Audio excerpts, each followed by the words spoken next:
When starting a chainsaw, excessive priming will flood the engine.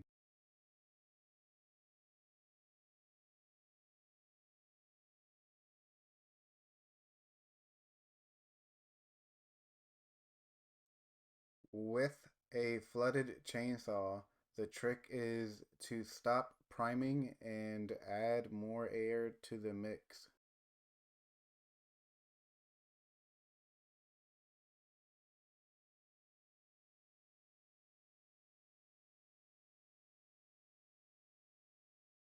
Here, one knee holds the chainsaw.